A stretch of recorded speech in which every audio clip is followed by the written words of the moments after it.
And weren't you too busy as well, starting a family, dealing with all the needs of your family? Right. I was married. We were so shipwrecked, you know, after the war. I ended up in a TB hospital, and I met my husband, who was a guerrilla fighter. And I had my little girl, Marianne. And when the communists came in, they confiscated the business that my husband inherited from his grandfather. And he didn't join the party, and they threw him in jail. Now, I am a survivor, you see. I don't say, why me? I don't have time for why questions. I'm looking at what now? What can I do now?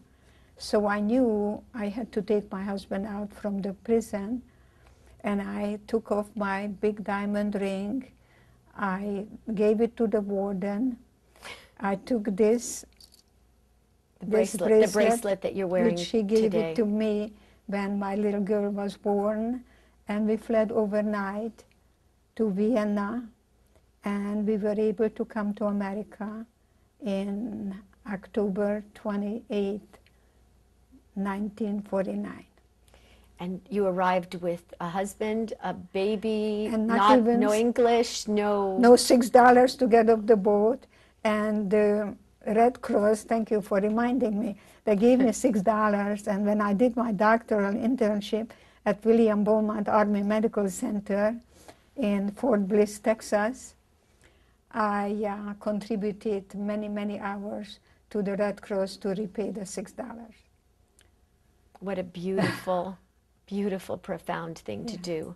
Well, I didn't want ever to take anything that I didn't work for. You went back to school when you were 40, I think. Oh my God, yeah, I'm a late bloomer. I remember I had my master's degree, and my supervisor told me to go get my doctorate, and I said, you know, I'm too old. By the time I get my doctorate, I'll be 50. And I remember he said to me, Edie, you're gonna be 50 anyway. His name was Dr. Zold, Z-O-L-D, a Hungarian, very brilliant young man. That was a brilliant thing to say, because it was true. Yes, just come on, no numbers. I don't want to hear the numbers. And that's the way I feel today. You know, I'm in my 80s, and I feel younger than I did. It's impossible to believe it.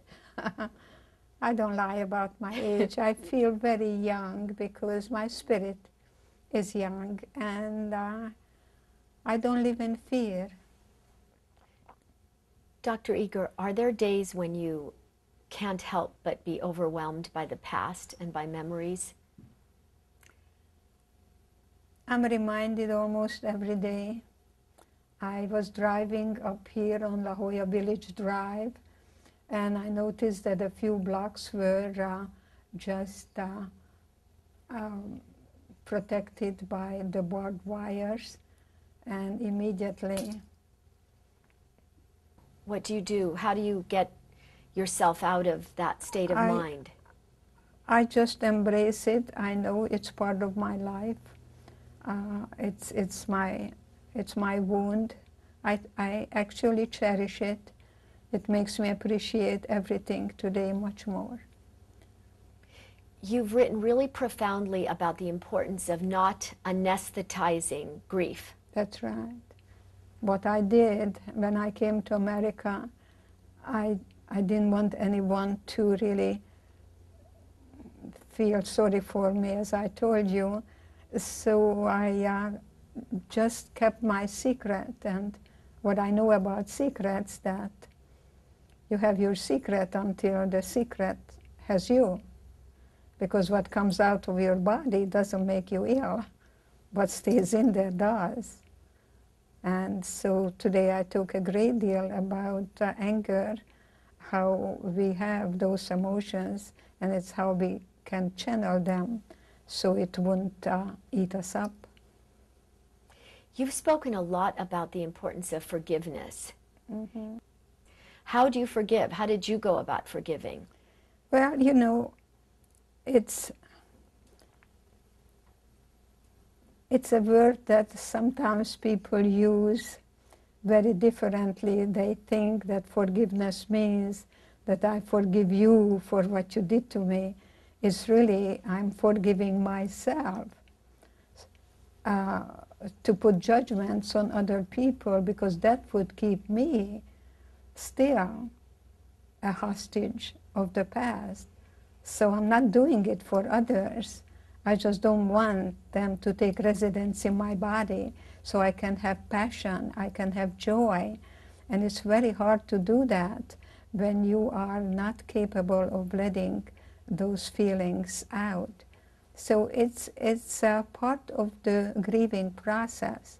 There is no forgiveness without anger and rage.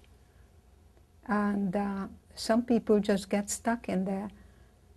And you can get addicted to that too. Is that why you went back to Auschwitz, to face those demons? I remember that when I was graduating with honors, they told me where to pick up my cap and gown. I never picked up my cap and gown because I said to myself, I'm too old.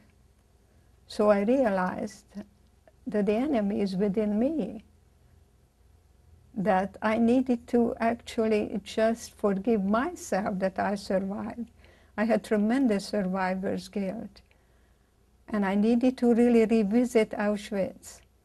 And when I was working with 2 Vietnam veterans, 2 paraplegics, one of them would be in a fetal position, why me, and cursing everything.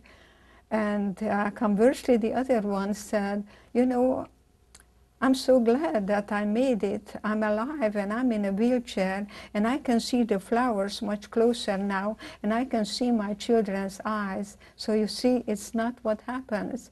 It's what you do with that. And that made me realize that I had some work to do myself, because I wore a white coat and it said Dr. Eger, Department of Psychiatry, but I had this fear in me that I'm going to be found out, that I felt like an imposter. And I remember calling my sister, and I told her, we lost our family. I never went to a funeral. I'm going back to Auschwitz. Well, she chose not to come with me.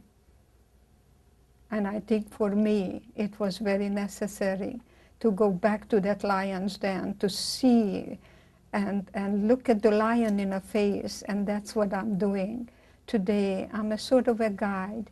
I'm taking people's hand and taking them, hopefully, from victimization to empowerment.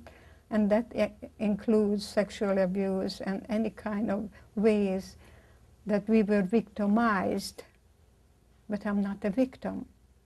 That was done to me. It's not who I am. It's not my identity. That's absolutely critical and profound for everyone. Mm-hmm. That's what happened to me, and I think in many ways, as I told you, I learned about resilience, about perseverance, about not to just fight or flee, but how to stay in a situation. And I'm helping couples in marriages. I'm bringing the there and then to the here and now. So giving people skills that there is hope in hopelessness, that life is difficult. Look at your birth certificate. It doesn't say life is easy. There is no guarantee. No, it doesn't say that. There is no guarantee, there is no certainty, but the best we can hope for are probabilities. So self-love is self-care. So profound. Mm-hmm. This is what I learned in Auschwitz, not to give in, not to give up. They could have thrown me in a gas chamber any day. When we took a shower, we never knew whether water is going to come out or gas. Dr. Eger, what surprised you most about the reactions of your fellow inmates in Auschwitz? You know, we formed a wonderful support group, because all we had was each other then, and guess what? All we have is each other now. I'm very much involved with how can we empower each other with our differences rather than kicking each other into submission, which would be the beginning of the end of democracy. So I learned in Auschwitz that people who were only for the me, they didn't make it. We had to commit ourselves to others. And I had my sister, even today, when I talk about PTSD, someone who goes to the doctor's office and belongs to a friend or a wife or somebody there, they're going to do much better than the ones that come alone.